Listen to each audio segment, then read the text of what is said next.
Assalamualaikum, salam sejahtera. Kami anak Sarawak. Inilah program yang kami paparkan pemimpin tempatan Sarawak, bagaimana mereka menjadi seorang pemimpin dari latar belakang mereka dan keluarga mereka sehinggalah di mana mereka berada sekarang, dan juga kita ingin menelusuri perjalanan karier politik mereka dan bagaimana manfaat kedudukan mereka dapat disumbangkan ataupun dicurahkan semula kepada komuniti tempatan maupun di peringkat domestik negeri Sarawak keseluruhannya. Jadi saya amat bangga pada hari ini saya bersama Datuk Hajah Rozi Haji Yunus dari N17 Berkenu. N71 Berkenu. Orang ramai tak tahu tu.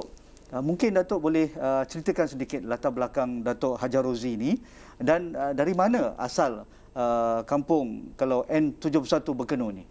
Terima kasih banyak-banyak. Saya berasal dari kampung, ya. Kampung saya Kampung Pejuang Kelulit, satu perkampungan kecil di kawasan Berkenu. Kalau suatu ketika dulu nak sampai ke situ kena naik bot. Lampunya kena pakai lampu pelita. Dan kalau nak ke situ kena pakai perahu dan mandinya di sungai dulunya, atau di perigi. Ya. Dulunya. Tapi alhamdulillah sebagai anak kampung saya sangat-sangat bersyukur kerana melalui pendidikan nampak gaya itulah peluang yang terbuka untuk kita. Ya, melanjutkan pelajaran daripada sekolah menengah di kampung, sekolah rendah di kampung, kemudian sekolah menengah di Subis, SMK Subis, satu-satunya sekolah menengah pada masa itu. Pada masa itu. Kemudian selepas tingkatan 3 tak dapat nak ke mana, ke tingkatan 4-nya tak ada di Miri, kena pergi ke Bintulu. Bayangkan untuk tingkatan 4 dan 5. Susahnya ketika itu. Pada ketika itu. Jadi selesai tingkatan 5, balik semula ke Miri, ke Kolej Tun Datuk Tuanku Haji Bujang. Itu untuk tingkatan 6. Jadi itulah satu keseronokan sebenarnya pada ketika itu. Melalui peluang pendidikan sedemikian, maka alhamdulillah itulah nampaknya kita sekarang ini, generasi kita. Datuk, ya? Mungkin ada memori ataupun pengalaman yang tidak dapat dilupakan kerana kita nak kenal lebih dekat dengan Datuk Hajah Rozi. Kalau di zaman remaja, zaman kanak-kanak itu, pastinya apabila kita diangkat sebagai anak yang berjaya sedikitlah, mungkin yang lain-lain itu kurang sedikit berjaya mungkin, tetapi pastinya ada memori-memori yang tidak dapat dilupakan. Mungkin boleh Datuk kongsikan.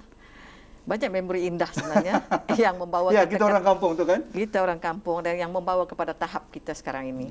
Ya, di antara memorinya memanglah dah dapat masuk tawaran dapat masuk Universiti Melaya. Satu kampung meraihkan. Itulah pada ketika itu. Bayangkan seorang anak kampung terpilih masuk Universiti Melaya pada masa itu, seorang wanita. Anak gadis pula tu? Anak wanita, ya, dan berbangsa Kedayan. Ya, dan tidak pernah ada sebelum ini. Jadi alhamdulillah itu sesuatu yang detik yang tidak dapat kita lupakan. Kalau Datuk boleh kongsikan apa orang kampung buat selain menghantar beramai-ramai ini, mungkin ada kenduri Kedah. Buat kenduri yang besar. Kenduri itu adalah kenduri satu kampung. Ni anak Haji Yunus ni. Alhamdulillah. Dan yang kedua, memori yang indah adalah kenangan bersama arwah ayah saya.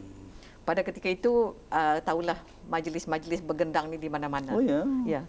Dan kita pun ingin nak seronok macam orang lain.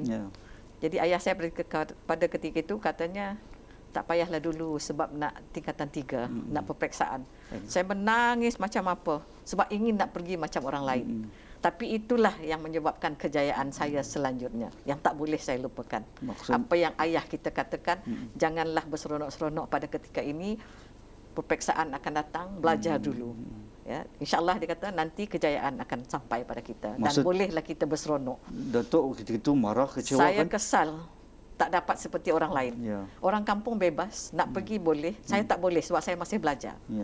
Tapi alhamdulillah setelah melihat kejayaan, itulah detik kejayaan kita bermula. Yang kita dapat recall. Kenapa ayah kita melarang ketika itu. Itu yang tak boleh dilupakan. Kalau bukan kerana itu mungkin jadi orang lain. Susah Datuk Hajah. Mungkin ramai nak mengenal lebih lanjut di mana Berkenu dan di mana kedudukan kampung yang Datuk lahir sekarang dan kawasan mana yang Datuk jaga yang dipanggil N71 Berkenu ini. Okey. Tempat lahir saya di Berkenu. Berkenu ini dalam 30 minit daripada Bandaraya Miri. Ya, dan kawasan yang saya jaga melibatkan kawasan Berkenu sendiri, kemudian Niah, ya. Niah dengan populasi lebih kurang dalam 63,000 keseluruhannya, ya, kawasan itu. Dan kini sudah menjadi daerah sebenarnya. Digelar daerah Subis. Jadi itulah kita lihat perkembangan yang berlaku daripada sebuah pekan kecil hingga kepada sekarang ini dah menjadi sebuah daerah Subis. Kalau dahulu untuk sampai ke pekan Bekenu dan daerah Subis ni ada jalan raya tak? Dulu tak ada. Kena naik bot. Sebab tu saya kata tadi, kalau dulu dari Miri ke Bekenu kena naik kapal. Okeylah, Laut Cina naik Selatan kapal. Kalau ada juga yang menggunakan basikal, tapi kena tunggu air surut. Air surut baru boleh berbasikal di pantai. Kalau tidak menggunakan kapal, dan untuk sampai ke kampung saya kena naik perahu. Jadi waktu itu pindahlah daripada kapal ke perahu pula. Yes. Dan kemudian dalam masa yang sama kita pada masa itu sudah mula bekerja di Miri. Kita yang ada di Miri ni kena ada jadual pasang surut. Kena pandai, kena tahu. Kena tahu bila air surut jangan balik dulu. Memang tak sebab boleh. tak boleh masuk sungai. Kena bila air pasang, barulah kita berangkat dari Miri. Masa tu dah ada kereta dari Miri ke Bekenu, dan daripada Bekenu ke kampung, itu naik bot. Kena tengok jadual pasang surut. Tapi sekarang alhamdulillah dalam masa 40 minit dah sampai ke kampung daripada Miri. Alhamdulillah. Maksudnya kerana pembangunan pembangunan jalan raya sudah sampai ke kampung-kampung tradisional di Bekenu.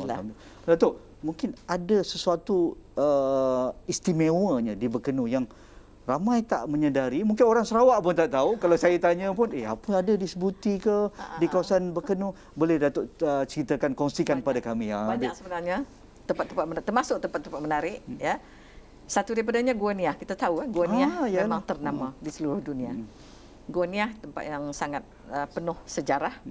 Itu satu daripada tempat menarik, terutama bagi pelancong-pelancong luar lah. Kerana mungkin pelancong luar itu sesuatu tempat yang mereka buat kajian dan sebagainya. Satu dunia dah kenal Niah ni tu. Betul. Rupanya di bawah M71 Bekenu. Saya beruntung sebab di tempat saya.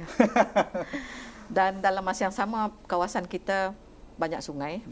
Bila banyak sungai, kawasan pemancing dan buaya. Sebab itulah kita sekarang ini projek-projek kita banyak menumpu kepada pembangunan tebingan sungai supaya dapat kita bangunkan dan tempat tarikan pelancong. Kita juga ada pantai. Pantainya cantik, pantai di Bungai, pantai Kuala Sebuti. Pasir putih banyak dengan tusan beachnya juga ternama dengan tusan beach, kuda laut yang minum tu, the drinking horse, kemudian air mata biru, Blue Tears juga ternama. Jadi alhamdulillah banyak tempat sebenarnya yang boleh dilawati. Saya perlu ke Sebuti dan Bekenu sekali lagi lah. Pernah sampai tetapi saya tak pasti ini di kawasan mana sebenarnya. Rupanya di kawasan Datuk Hajar Russi. Datuk Hajar, bagaimana nak terjebak dengan politik ni? Kita nak tahu ni. Sebagai anak gadis kampung, bergraduan dari Universiti Melaya, pastinya pendidikan tu dekat sekali dengan Datuk Rozzi, tapi memilih politik sebagai perjalanan dan kerjaya nampaknya begitu lama dalam politik. Itu juga suatu yang menarik bagi kita secara latar belakangnya, datuk saya pernah terlibat dalam politik pada zaman 70-an, awal 70-an pernah terlibat dalam politik. Tapi sebelah ayah saya pula seorang guru. Maka saya berakhir menjadi seorang guru pada ketika itu. Saya menjadi seorang guru. Tapi entah mungkin kerajaan ingin memberi peluang kepada wanita. Dan pada masa itu belum ramai wanita seperti kita, iaitu dari segi etnik Kedayan yang terlibat dalam politik. Saya rasa tak pernah ada sebelum ini. Mungkin itu satu daripada ruang dan peluang yang diberikan kepada etnik Kedayan. Untuk mendapat tempat dalam bidang politik.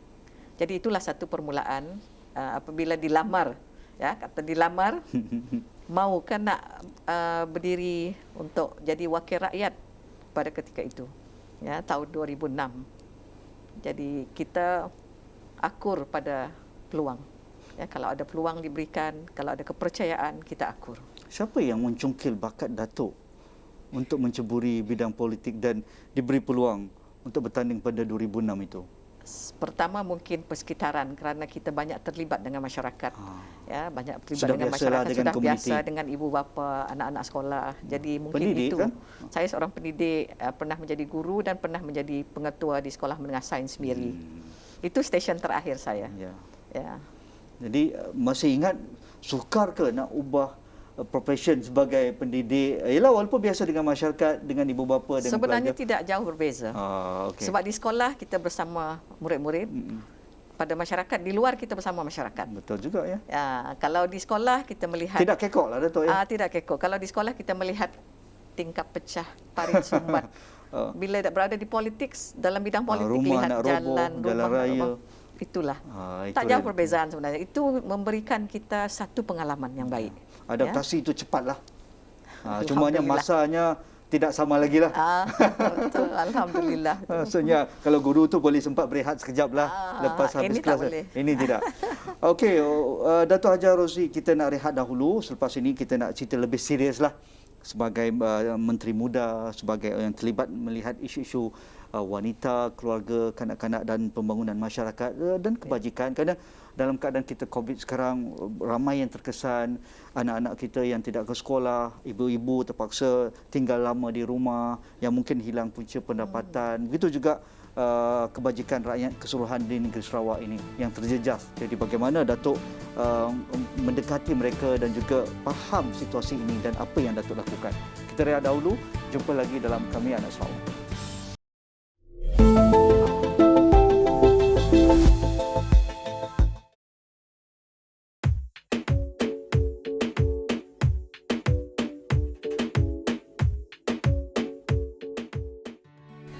Kembali bersama saya Nazri Kahar dalam Kami Anak Sarawak, dan hari ini saya amat berbangga dengan Datuk Haji Rosli dari N71 Berkenur, orang lama, wanita lama dalam arena politik negeri Sarawak, dan kita perlu mencungkil pengalaman beliau dan pastinya dalam situasi demam politik negeri Sarawak ini kita perlu menyelusuri dan juga mendapatkan pandangan beliau tentang isu-isu semasa.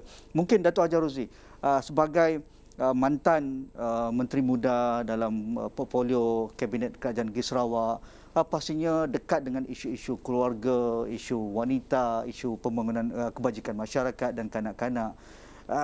Apa yang Datuk rasa ini memang sinonim dengan Datuk Haji Rosli? Baik, dalam bidang kementerian kita yang terlibat secara langsung dalam mengenai keluarga, wanita dan juga pembangunan kanak-kanak. Kita lihat pada perkembangan semasa sekarang ini, bila mana dunia ini terbuka sebenarnya. Tidak ada lagi nak kata ini yang untuk lelaki, ini untuk wanita. Ya. Dengan terbukanya semikian, maka peluang itu sama untuk kita, ya, wanita. Itu yang kita perhatikan kalau berbanding dengan dulu, wanita okey di rumah, ya, duduk di rumah. Tapi sekarang peluang ini terbuka kerana tidak ada satu-satu bidang itu yang memang khusus perlu didominasikan oleh satu-satu jantina. Betul. Ya, ianya terbuka. Jadi terpulanglah kepada kita khususnya wanita, ya, untuk mengambil ruang dan peluang itu. Kita jangan rasa kita tak mampu buat, kita tak boleh buat. Ya, sebenarnya semua ini kita bermula daripada platform yang sama. Ya, hanya membezakan adalah usaha. Kalau kita berusaha, insya-Allah kita akan sama atau malah lebih baik. Ada kalanya lebih baik. Ya, jadi tidak adalah kita nak katakan dominasi satu-satu itu bukan untuk kita, ya, tidak ada. Ya, peluang itu untuk semua. Ya. Pada pandangan Datuk Haji, ada perkembangan yang signifikan tak ataupun yang progresif bagaimana pembangunan wanita negeri Sarawak dari mula Datuk menceburi bidang politik hinggalah sebagai mantan menteri timbalan Menteri Muda. Adakah Datuk lihat pengiktirafan kepada wanita Sarawak ini sudah banyak perbezaan dan ada kemajuan pada pandangan Datuk? Saya lihat kerana peluang ada diberikan, maka wanita sekarang ini lebih berani. Ya, lebih berani menampilkan diri sebab kita tahu kita tidak akan diketepikan. Ya, merit sama. Jadi maksudnya gini, sekarang ini kerana peluang yang ada diberikan itu, maka wanita lebih berani untuk menceburi apa jua bidang. Ya, kalau permulaan dulu kita hairan melihat wanita boleh pergi ke offshore dengan pakaian untuk ke offshore ni. Kita rasa hairan melihat. Tapi sekarang ini sudah menjadi biasa, ya, untuk wanita berada di mana-mana saja bidang ni. Ya, jadi ini memberi rasa berani bagi seseorang itu untuk menampilkan diri, memperlihatkan potensi dan setaraf dengan yang lain. Ya. Adakah Datuk rasakan kerajaan sudah all out memberikan platform, memperkasakan wanita Sarawak? Betul. Kita sangat-sangat bertuah, ya, kepada kepemimpinan kerajaan negeri kita, ya, yang mengiktiraf peranan wanita, ya, mengakui peranan wanita dan tidak menafikan peranan wanita dalam sama-sama terlibat dalam pembangunan negeri kita. Ya. Pastinya kerencaman dan juga kepelbagaian Sarawak itu sebagai satu keistimewaan yang amat dibanggakan oleh warga Sarawak. Tetapi dalam masa yang sama ia merupakan satu cabaran kerana wanita Sarawak dan masyarakat Sarawak berada dari Bandaraya Kuching, Bandaraya Miri hinggalah ke pedalaman Bario, ke pesisir pantai Mukah, pesisir pantai Kuala Sibuti ataupun ke sempadan Kalimantan di Teluk Melanau misalnya. Jadi apa cabaran yang Datuk rasakan dapat diagihkan kepada semua wanita dan juga masyarakat di seluruh negeri Sarawak? Saya rasa dari segi cabaran memang ada di mana-mana. Ya, ini tinggal kepada penerimaan kita. Cabaran itu sepatutnya akan menjadi kita seorang yang lebih kuat, lebih berani lagi. Ya, jadi kita tidak melihat walaupun adanya ialah tadi macam yang disebutkan daripada bandar, luar bandar di setiap pelosok itu memang cabarannya ada, tapi ianya terpulang pada kita, kekuatan kita. Di sinilah letaknya ketabahan kekuatan kita sebagai seorang wanita. Ya, kalau tidak memang kita akan biarkan hanya peluang itu begitu saja. Ya, dilepaskan. Ya, berlalu sebab kita setiap kali kita mengatakan oh, saya wanita.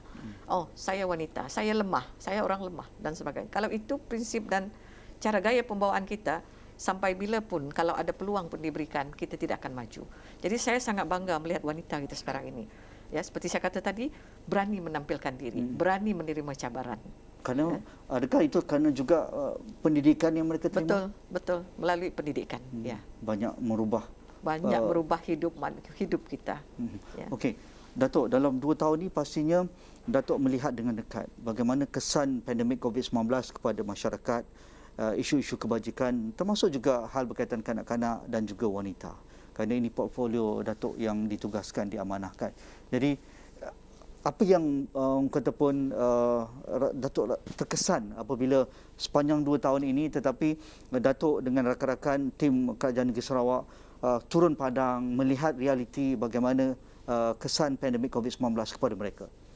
Memang kita lihat kesan sangat ketara lah, terutama kepada masyarakat kita, dan kalau kita lihat sini khusus kalau kita lihat pada wanita sendiri, ya, dari segi keluarganya ramai yang hilang pekerjaan, ramai yang tidak dapat bekerja, kemudian bila ke rumah berlaku pula perpecahan rumah tangga atas situasi contoh suami tak bekerja lagi, tak ada pendapatan, dan kemudian anak tak bersekolah, dan semua berada di rumah.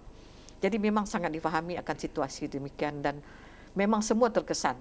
Tapi kita dalam masa yang sama, kita tidak akan membiarkan begitu saja. Kerajaan negeri kita mengambil usaha dan langkah pelbagai cara ya untuk membantu mengatasi sekurang-kurangnya mengurangkan kesan ini, yang terkesan ini. Di antaranya lah kalau kita lihat daripada kerajaan negeri melalui bantuan-bantuan yang disalurkan oleh kerajaan negeri melalui BKSS daripada 1 sampai ke 7.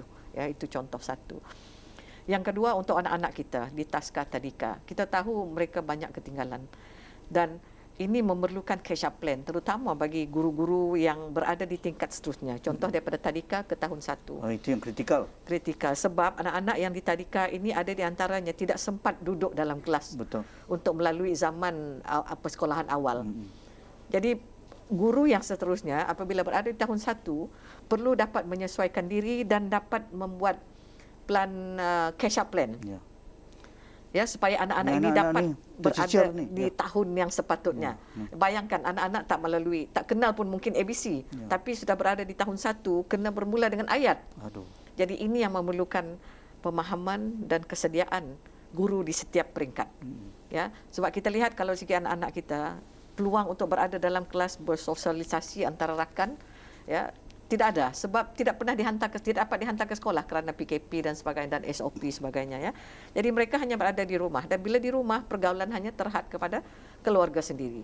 Jadi alhamdulillah lah kita melihat pada guru-guru kita ya bila sudah dibuka Taska Tadika kita dibuka, mereka melakukan banyak catch up plan ya dari segi penyesuaian diri, sosialisasi antara anak-anak ini kerana kalau tidak kan mereka biasa berada di rumah. Ya, kemudian bila masuk ke kelas ni dengan rakan-rakan yang pelbagai latar belakang. Jadi penyesuaian ini perlu. Sebab itulah kita melihat kesan daripada COVID-19 ini sangat besar. Ya, dari segi ekonominya ya ibu bapa ada yang tak bekerja dan sebagainya dan boleh membawa kepada perceraian. Ini dari segi keluarga. Dari implementasi dan juga pengagihan di bawah. apa cabaran yang Datuk lalui untuk memastikan bantuan-bantuan yang disediakan oleh pihak kerajaan negeri ini sampai? Kerana kita tahu, kita dengar berita dahulu sampai mereka terpaksa datang ke bandar kecil untuk mendapatkan bantuan bakul makanan ataupun nak cash out dari ATM dan sebagainya, kerana mereka terpaksa bermalam depan bank dan sebagainya. Jadi apa cabaran yang Datuk rasa amat mengesankan dan pihak kerajaan negeri sentiasa membuat pendekatan-pendekatan penambahbaikan dari masa ke semasa? Satu daripada cara kita, pertama dari segi penyampaian maklumat, terutama dari segi peluang dan sebagainya, bantuannya adalah melalui penggunaan pemimpin-pemimpin kita di lapangan. Selain daripada itu, daripada NGO kita. Mereka berperanan sangat besar dalam membantu kita dari segi penyampaian maklumat, penyampaian bantuannya. Ini banyak dilakukan oleh ketua-ketua kaum dan ketua masyarakat kita, selain daripada NGO yang berperanan sama. Sebab memang bukan senang sebenarnya untuk kita menyampaikan dan untuk mereka mendapatkan bantuan. Seperti yang dikatakan tadi, masalah bank, nak turun ke bank, kena queue panjang. Betul. Dan sebagainya. Tapi kita alhamdulillah pelbagai cara dilakukan, contohnya menjadualkan bila patut datang dan sebagainya, dan menggunakan nombor dan sebagainya. Jadi ini pelbagai usaha lah dilakukan. Memang mungkin ada di antaranya belum menyeluruh, tapi ada usaha dilakukan. Menarik. Dan memang kita nampak kesannya di lapangan ada penambahbaikan, sentiasa rakyat diminta memberikan respon segera dengan bantuan-bantuan yang diberikan oleh pihak kerajaan negeri Sarawak. Bagi Datuk untuk terus relevan dalam arena politik, saya rasa bukan calang-calang ni. Kan kalau Datuk Hajar Rozi boleh kongsikan untuk menjadi seorang ahli politik yang mesra kepada rakyat, yang mampu bertahan sebagai orang politik walaupun dilanda badai, walaupun ada calon-calon baru yang muncul, wanita-wanita baru yang muncul. Mungkin boleh kongsikan bagaimana Datuk orang kata pun membawa diri dalam arena politik ini? Pertama, bila terlibat dalam politik ini, sabar tu mesti ada. Ya, kena sabar dan kena faham. Tak boleh gopoh-gopoh tu ya? Tak boleh gopoh-gopoh, tak boleh cepat melatah. Ya. Kena ujian sedikit dan marah ke? Tak boleh cepat melatah. Merajuk lebih ke? Ya, jadi kena kita, dan yang kedua kita kena sesuaikan diri. Kena bawa diri kita pandai. Kena sesuaikan diri kita dengan situasi. Sebab bagi kita di kawasan, masyarakat kita pelbagai, dengan adat budaya yang berbeza. Betul. Ya, jadi kita kena cepat mengadaptasikan diri kita dengan situasi. Benarlah pepatah kata, masuk kandang kambing kita mengembik, masuk kandang kerbau kita ikut jugalah cara kerbau itu juga. Tapi bukan semestinya dalam mengorbankan nilai-nilai yang sepatutnya lah. Pertahankan itu. Jadi ini sangat penting saya rasa untuk terlibat dan untuk relevan. Dan selain daripada itu, memang memerlukan kita bersama agensi-agensi kerajaan, sebab dalam kita terlibat dalam politik ini bukan hanya kita cerita politik, tapi kita harus lebih menumpu kepada pembangunan manusia. Ya, pembangunan manusia, pembangunan fizikalnya, dan bukan senang sebenarnya. Itu memang lebih susah itu sebenarnya. Bukan senang sebenarnya, sebab kita berusaha untuk menepati cita rasa seseorang, satu-satu komuniti, tapi tidak semua orang akan merasai yang kita nak sampaikan itu. Ya, jadi maksudnya kita tak dapat memuaskan semua orang, tapi apa yang dibuat di pihak kita adalah kita berusaha sedaya mungkin untuk memenuhi pertama pembangunan modal insan, pembangunan fizikal itu sendiri. Ya, kalau cerita pembangunan fizikal, kita mesti pastikan jalannya ada, elektriknya ada, airnya ada, itu asas. Ya, itu perlu ada. Dan yang sekarang kalau kita cerita sekarang, keperluan sekarang adalah internet. Ya, accessibility internet. Dan ini saya sangat berterima kasih juga kepada kerajaan, sebab inilah merupakan senarai atas kerajaan kita ya dalam memastikan internet connectivity ini sampai ke luar bandar. Ya, dan melalui internet connectivity ini juga dapat mengubah senario ekonomi sosial masyarakat kita di luar bandar.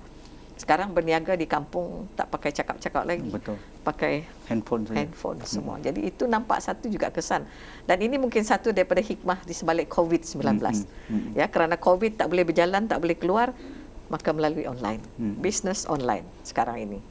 Jadi itu satu keistimewaan, dan selari juga dengan kehendak kerajaan negeri kita yang selama ini mencadang-cadangkan tentang internet connectivity. Kita digital. berterima kasih kepada pandangan jauh Ya. Yang Amat Berhormat Ketua Menteri. Dan saya rasa itu juga impian Sarawak dari pandangan mata Datuk Haji Rozi Haji Yunus, bagaimana melihat kehadapan Sarawak yang diimpikan. Betul. Bukan hanya untuk setengah kelompok masyarakat tetapi keseluruhan. Kerana orang politik dia punya visinya besar dan melihat setiap anak itu adalah anak mereka. Bukan hanya anak Kedayan, betul. anak Melanau, anak Iban, anak Bidayuh dan beratus lagi etnik di Sarawak itulah anak mereka. Terima kasih Yang Berbahagia Datuk Haji Rozi Haji Yunus, ahli politik yang cukup versatile, wanita besi boleh cakap kot. Belum sampai. Terima kasih kerana sudi bersama kami dalam Kami Anak Sarawak. Dan kami bersiaran di Kuching ini sempena Pilihan Raya Negeri Sarawak. Sekian, saya Nazri Kaha. Kita jumpa lagi.